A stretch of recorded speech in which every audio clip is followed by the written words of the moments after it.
ให้เฮ็ดเป็นอันกลมๆให้ยืน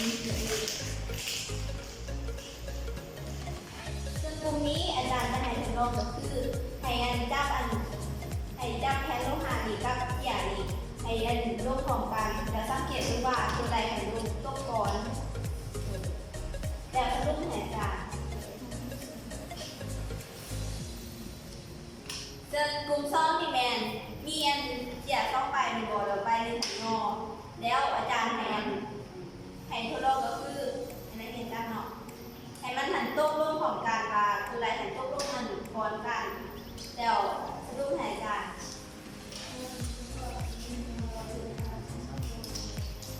ตัวนี้แมนอาจารย์ให้ทดลองก็คือให้เอา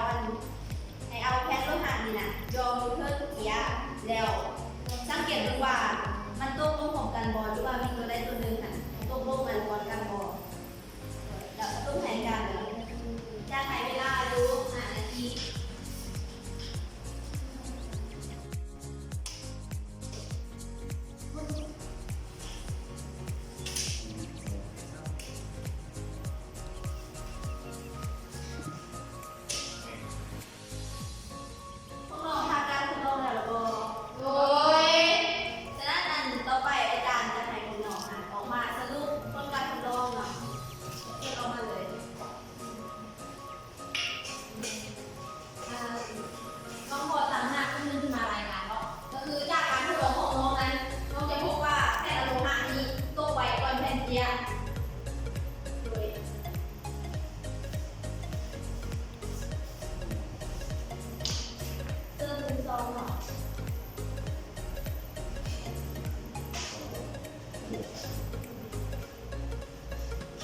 จากการทดลองนั่นก็คือ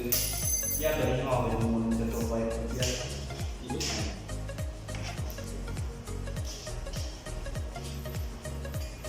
จากการทดลองที่ว่าเราจะตกพร้อมกันเพราะว่าจากตัวแทนสร้างกลุ่มที่ออกมารายงานอาจารย์ก็เห็นดีขึ้นพร้อมกันเนาะฉะนั้นอาจารย์จะมาสรุปขึ้นให้ก็คือดึงมาแม่นั้นแผ่นโลหะกับเสียที่มีขนาดซ้ำกันแผ่นโลหะจะตกลงก่อนแต่ตัวที่ช่องแมนมีเสียมีกระดาษ2 ใบที่มีขนาดซ้ำกันแต่ว่าเสียใบหนึ่งขนาดเท่าโยเขาผลการทดลองเห็นได้ชัดเจนเลยว่าเสียที่เท่าโยเขานะจะตกลงพื้นไวกว่าในตัวที่3เนาะแผ่นโลหะกับเสียก็เอาแผ่นโลหะมาโยงไปถึงเสียเอาเห็นได้ชัดเจนเลยว่าทั้งสองวัตถุจะตกลงพร้อมกันซึ่งเขาจะมาสรุปทฤษฎีของการตกตามลำธารเลยเนาะเขาเห็นว่าการตกลำธารนี่แม่นการตกของวัตถุเป็นบอก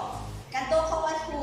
ตามดวงต่างๆกับนรกโดยบ่มีแรงต้านจากภายนอกมากระทบใส่ซึ่งวัตถุจะตกด้วยน้ำหนักของตัวมันเองอย่างเดียวเนาะต่อไปเนาะอาจารย์จะกวดการน้อยซึ่งเวลานี่จะใส่เวลาอยู่ประมาณ10 นาทีว่ามันเป็นของยังไงเนาะ